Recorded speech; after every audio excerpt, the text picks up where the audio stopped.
Igihe cyari gishize ni kinini muri Repubulika Iharanira Kongo hari urugamba hagati ya 23 ndetse na FARDC, ariko kandi n'ubundi urugamba nirwarangiye, intambara iracyakomeje mu buryo bukomeye. Kongo yahamije ko yarashe indi ndege bavuga ko ari RDF bakunze kuyishinja M23, ni indege yo mu bwoko bwa drone bivugwa yuko barasiye muri Kivu y'Amajyepfo. Ni drone yarije gukora iki? Yarashwe ryari? Yarashwe nande? Ni mu gihe kandi bimaze iminsi bivugwa yuko M23 nayo yabatangiye kugira icyitwa ibikoresho bidasanzwe byo kwifashisha cyane cyane ku mirongo y'imbere ku rugamba, kandi ngo akaba hari n'aburuhu rwera byavuzwe ko ari abacanshuro batangiye kuza gutoza M23 gukora ibikorwa bya gisirikare ku mirongo y'imbere ku rugamba, harimo no gukoresha izi drone. Si FARDC yonyine iri gukoresha drone, ahubwo na M23. Ibyi drone tubigaruka tubyimbikemo turebe kamwe ku kandi n'icyo bivuze ku rugamba. Si ibyo gusa, bamwe mu barikanga ko M23 yabiri gushyira ibikoresho bidasanzwe muri Nyangezi, ngo ni ibirasa za misile na roketi ngo za M23 cyangwa se RDF nko kunze kwibishinja, kandi gahunda ngo nuko ibyo bikoresho gomba kurashishwa maze bakataka bakongera kwisubiza umujyi wa UVIRA. Mupango kwisubiza umujyi wa UVIRA wateguwe na M23 ifatanije ngo natwirwaneho mu buryo bukomeye, nubwo Kongo ibashinja kwana na RDF ngari ku Bunyangezi umuriro ugiye gucumba. Ndabikubwira ndetse nabyo bikoresho bikuvugwa byashizwe, nge nayo tatubikurikirana kamwe ku kandi nkuko biri kuvugwa, ibihugu zaturutsemo byaje ryari byazanywe nande. Ese kuki bivuzwe ubu ngubu nyuma kuvuga ko bagiye gutangira gukurikirana ibyitwa agahenge ku butaka bwa Repubulika Iharanira Kongo ngo barangize intambara? None turi kubona izi ntambara turabigarukaho nge nawe. Si ibyo gusa turaza kuvugaho, imirwano ikomeje kubera muri Fizi ho muri Kivu y'Amajyepfo. Drone, misile biri mu kazi aho birasa mu bice rimwe 23, ibyo birashishwa n'iza FARDC, Madegu, Gakenge, Gitavi, Minembwe, Mitenye, Lindu ndetse n'utundi duce. Imirwano iteruse ya FARDC na M23 twirwaneho ni imirwano iri kwa misekeze rihambaye, ndetse ngo kuri aba civil binza karengane bakomeje kuzira ibyo bisasu birimo gukotsoranira muri izerekezo ko ndabikubwira byose ra. Hanyuma kandi nibi ngibi niyo uraza kubimenya. James Swan ni umuyobozi mushya wa MONUSCO wasimbuye Madame Bentuke yita amaze iminsi muri Repubulika Kongo. Ni nakubwiye yuko nyuma kugera igoma uyu mugabo atazagenda atageze Beni. Yageze Beni, kandi aho ngaho ibeni muri Kivu y'Amajyaruguru hari ubuyobozi guverinora iyobowe na General Major Bwana Kakuluiva Riste, niho baganiriye ibijyanye n'umupango ukomeye wo guhangana n'ibibazo by'umurasirazuba bwa Kongo. Hari ikintu waza kumenya kidasanzwe muri uyu muhuro wahuje aba bombi ndetse n'umwanzuro waturutseyo. Itangazo yashyizwe hanze na MONUSCO rigaragaza ibidasanzwe bigiye gukorwa, byose bimenyera ahangaha. Ikosa rimwe wakora ni ringiri, urebye ku ijambo ryanditswe ngo subscribe cyangwa sabone ugasanga ari kiri mu ibara ritukura, umenye ngo rwose warihemukiye. Kandaho ujye mu murongo mugari cyangwa umuryango mugari w'abandi tujye tubana nawe. Kandi nanone abakunzi bacu b'inyamibwa barangije gukanda kuri membership yabo n'abanyamuryango b'imena, hari ibyo babona mwe mutabona. Reka mbashimire kandi mwese mbaye ikaze ngo tujyane ku musozo. Njyewe ndi umuhungu wa Kamanzi, hanyuma wowe Rwande ikaze.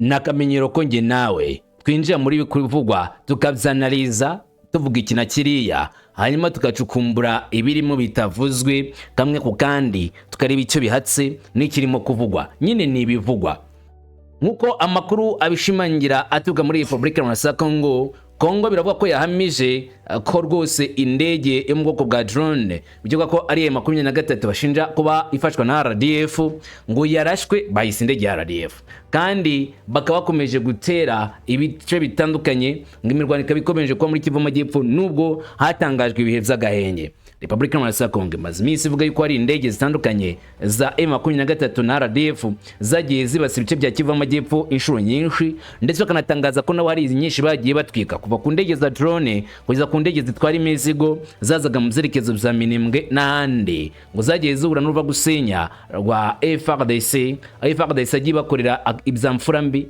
maze bakataka izi drone bakazirasa bakazihagarika ku rwego rukomeye.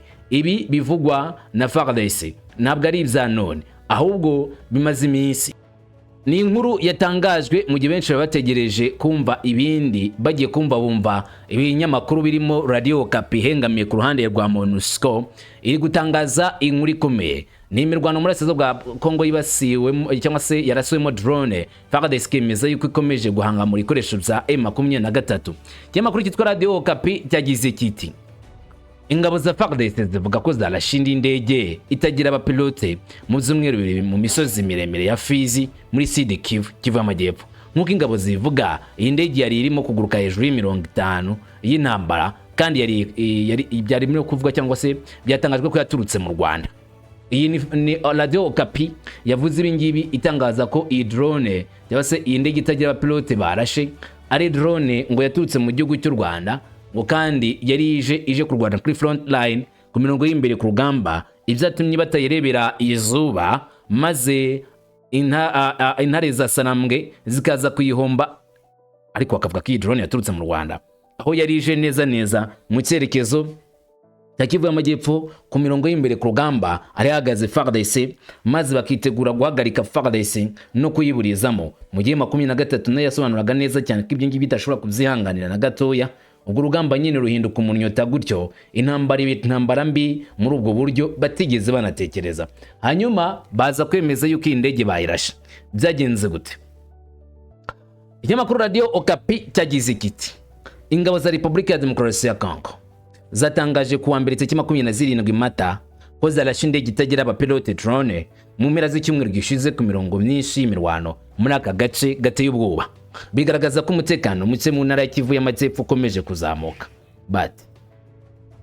Nk'uko zatangajwe n'umuvugizi w'urwego rushinzwe ibikorwa bya Kivu y'Amajyepfo, indege yari gurutse ahantu atanu cyangwa se imaze kuguruka mu mirongo 5 y'urugamba, harimo Kimete, Rugezi, Pwezelo, Mikenge na Karinzi. Ntabwo byumvishe neza. Ni drone yoherejwe na M23 bashinja kuba yarahagurukiye mu Rwanda ngo na RDF ari yohereje. Yageze mu bice biberamo imirwano birimo FARDC maze izenguruka mu duce dutanu turimo Kimete, Rugezi, Pwezelo, Mikenge ndetse na Karingi. Hanyuma nk'uko Sami Kalonzi Badibanga, umuyobozi w'akarere ka Fizi abivuga, ngo yaba ari indi ndege ya kabiri itajya pilote ifashwe mu gihe cy'ibyumweru bigera kuri 2 muri aka gace ka Kivu y'Amajyepfo, kubera ko yavuze ati ku 25 Mata 26 ingabo za FARDC zarashe indege y'ingabo z'u Rwanda mu byumweru 2 yari irimo kuguruka hejuru y'agace ka Pwezelo kugira ngo ikore ubutumwa bwo kugenzura ibintu za FARDC mbere yo kugera ku ntego zayo. Wenyine bahise bayirasa. Ingabo za Kongo zivuga ko indege yangijwe nyuma ikaza gufatwa. Nyine barayihanuye ariko nitishwanyagurika, bafatamo cyangwa se bayifata sample ya barazijyana. Abazi bagisikari nabo bemeza ko iyo ndege idakora neza ngo yaturutse ku butaka bw'u Rwanda. Iyi verisiyo yemejwe n'abayobozi bibanze bo muri Congo, ngo kintu kinyamakuru kibishimangira ko iyi ndege yafashwe yarashwe ariko yari ifite inkomoko mu gihugu cy'u Rwanda. Ibi byo gushinja u Rwanda kugaba ibitero ku butaka bwa Kongo cyangwa se ikoresho biturutse mu ngabo z'u Rwanda bigaba igitero ku butaka bwa Kongo si ku nshuro ya mbere bivuzwe, ahubwo byagiye bivugwa inshuro nyinshi bashinja u Rwanda kuba ari nk'abayazana cyangwa se bayazana iyo bazikomeje kuba ku butaka bwa Repubulika ya Demokarasi ya Kongo. Ni ibirego cyakora u Rwanda rwakunze guhakana rukavuga ko atari ukuri, ari ikinyoma cyambaye ubusa, ko u Rwanda rutigeze rutera Kongo kandi ko u Rwanda rutazigera rutera Kongo. N'ubitekereza gutyo yibeshya, ndetse akuriye guhindura imvugo n'inyifato akamenya ko u Rwanda rufite icyo ruhagazeho ari uburinzi bwarwo. Hanyuma Radio Okapi ariko bakomeza bagana ku musozo bagira bati Sami Kalonzi Badibanga yavuze kandi ku gitero cyabanje ngo cyatewe n'ibikoresho ngo cyagize ingaruka ku baturage bo mu mudugudu wa Pwezelo. Ati abaturage benshi batwitswe ari bazima, abagabo n'abagore batwite batewe ibisasu byinshi. Umubare w'abapfuye w'agateganyo ni 40.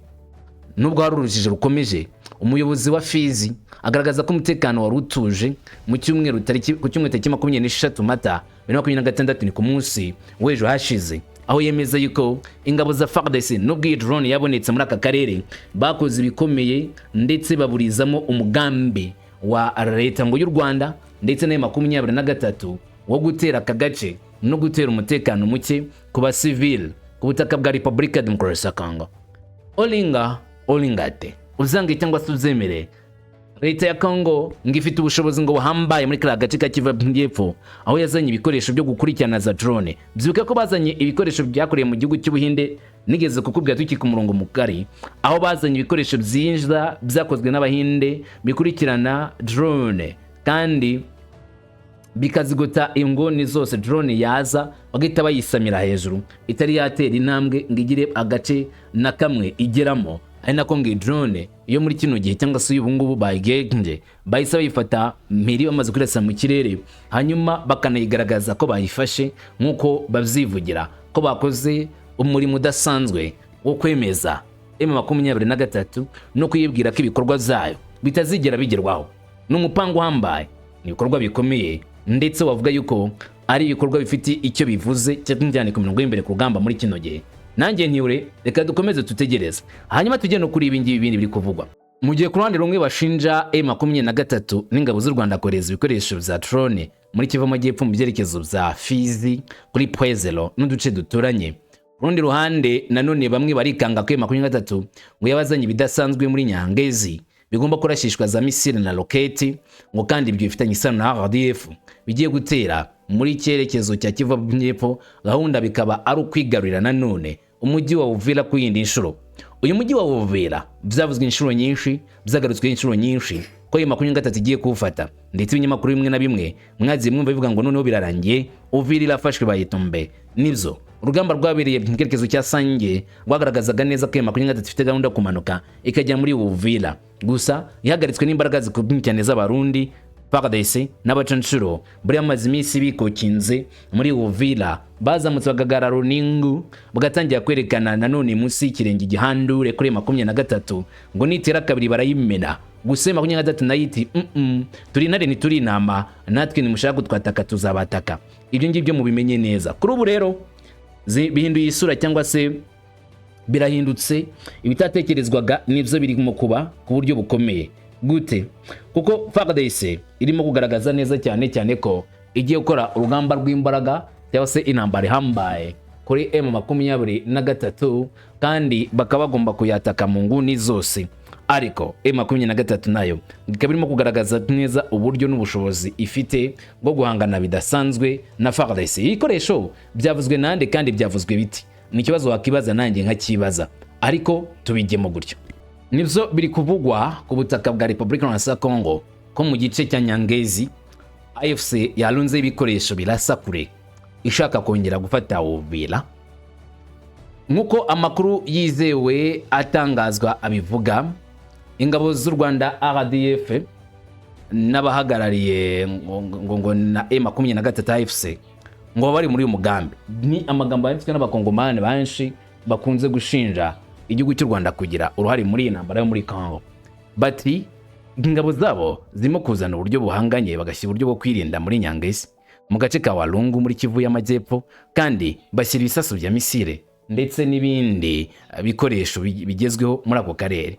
Bati umuntu wavugiye muri iki kibazo yabonye ko hari ikimenyetso cy'umuburo hakiri kare cy'uko hagiye kuba igitero cyo kwisubiraho kigamije kwigarurira Uvira.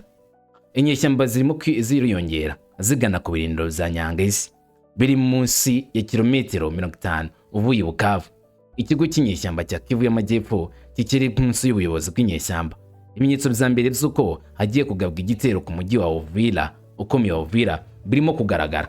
Abangaba niko batangaje. N'amagambo akunze gukwirakwizwa kuri rezo sosiyo munsi n'abantu batandukanye cyangwa se kuri X yakunze kuvugwaho cyane yuko ari umugambo hambaye, umugambo ukomeye cyane wo gukurikirana M23 irimo gukurikirana uburyo yakinjira nanone mu mujyi wa Uvira bwigiye kongera kuyisubiza, ndiko n'undi yigeze kuwufata. Bari gupanga umupango hambaye gukoresha ibikoresho bikomeye bya rocket launchers byagaba igitero mu bice bitandukanye kandi bikaba byahagarika neza FARDC bakongera kuyambura uyu mujyi wa UVIRA. Uyu mupango wabo kandi bawupanze bazi neza yuko FARDC ngira mukite hejuru bazayikubitisha nanone ibisasu byinshi ndetse bazayikubitisha n'uburyo buhambaye, kandi bazana n'uburinzi bw'ikirere bazajya bahanura nanone ibisasu byabo na za drone cyane cyane muri Nyangezi, binda yuko FARDC yabona inzi bajyana muri Bukavu. Ibi ni biri kuvugwa nabo ku ruhande rwa leta ya Kongo, bamya neza ko hari amakuru bafite yuko ngo hari umugambo hambaye w'imbaraga zikomeye za FARDC za 23 mu gutera hari ibirindo bya FARDC cyangwa se mukurikirana position za FARDC ariko zitutse ku ruhande rwa Nyangezi kuri 23. Iba ariko mu ruhande rumwe nivyemerwa nk'ukuri, bamwe bamya neza cyane ko ari ikinyoma, abandi bakavuga ko ari impamo.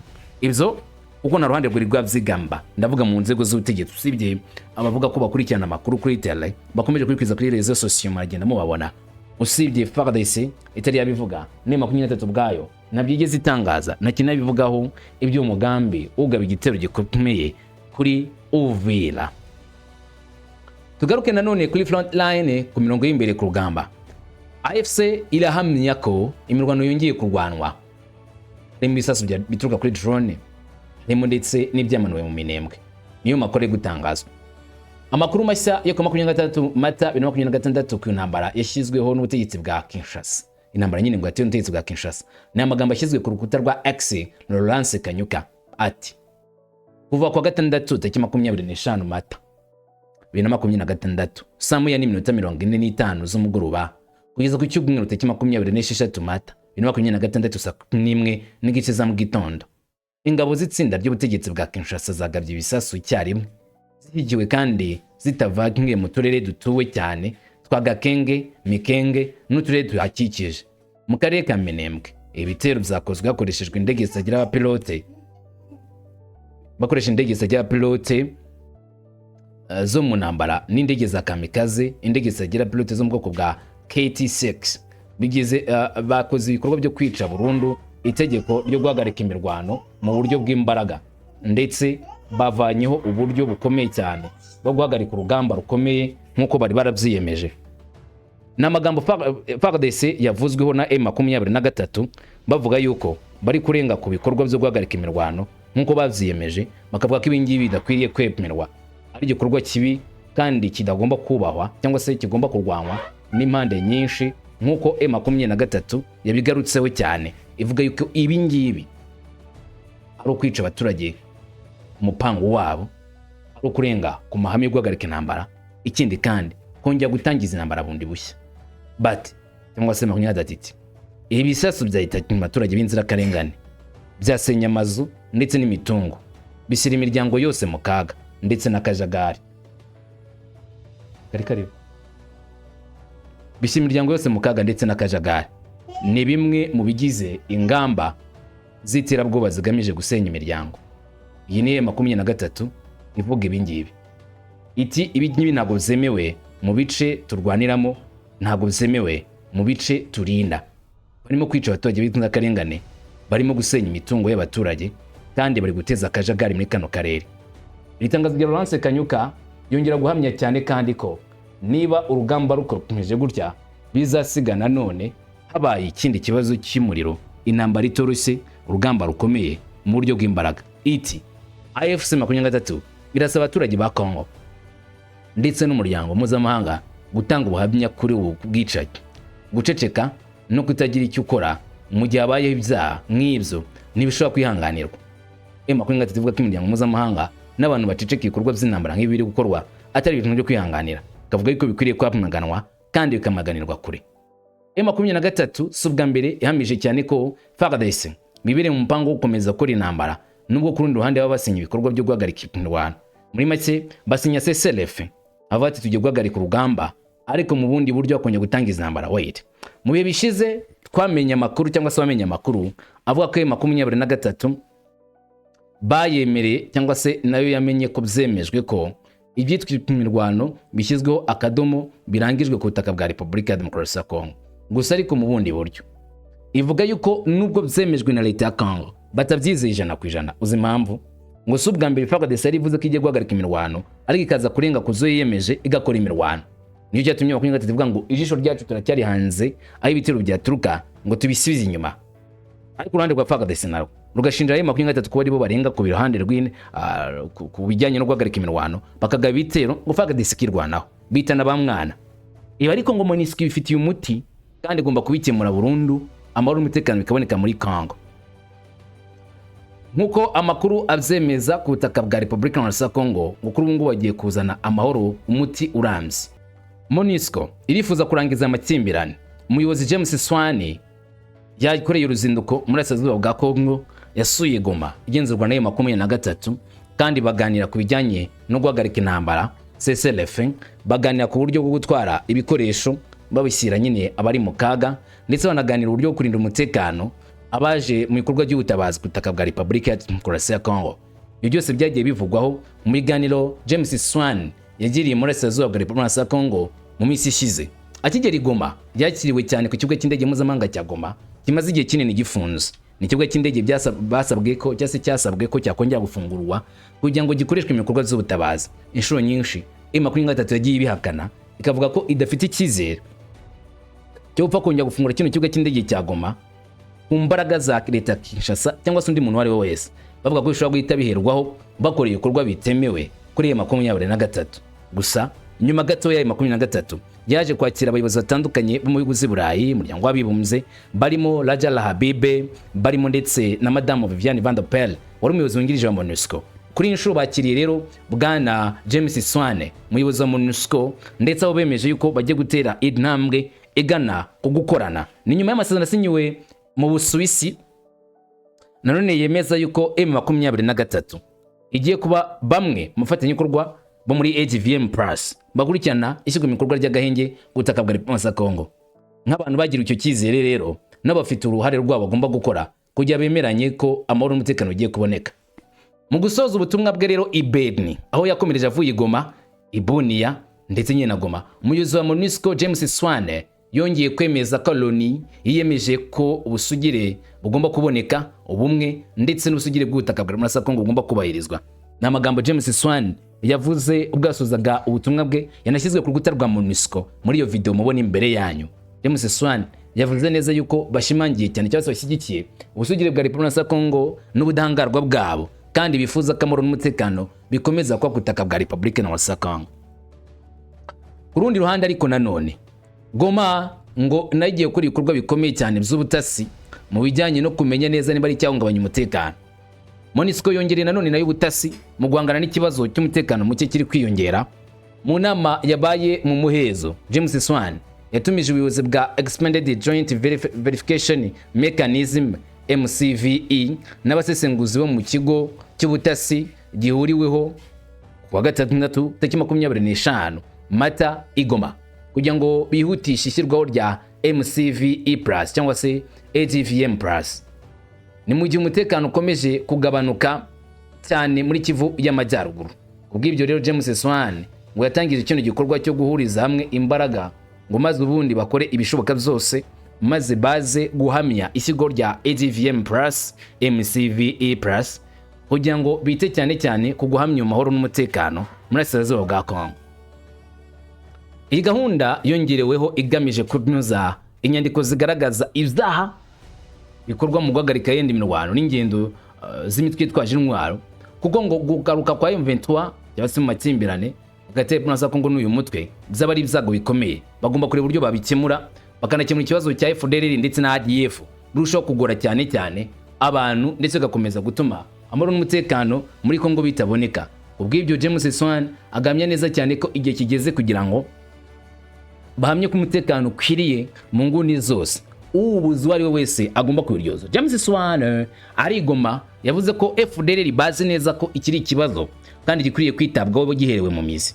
Ni ikibazo u Rwanda rwakomeje kuvuga yuko gikwiriye kwitabwaho kandi kirengagijwe na Repubulika ya Kongo mu myaka yashize, aho uyu mutwe wa FDLR wagiye ugira uruhare rukomeye cyane mu bikorwa by'intambara cyangwa se mu bikorwa byo kubangamira umutekano muri Asazuba bw'igihugu cya Repubulika ya Demokarasi ya Kongo. Ku rundi ruhande rero mu gukoresha ubushobozi bwayo bwo gusesengura ibintu ku butaka hamwe n'amashusho ya satellite, MONUSCO irashaka kongera icyizere cy'amakuru yayifite, bagasuzuma neza bafatanije na Kinshasa ariko na Kigali.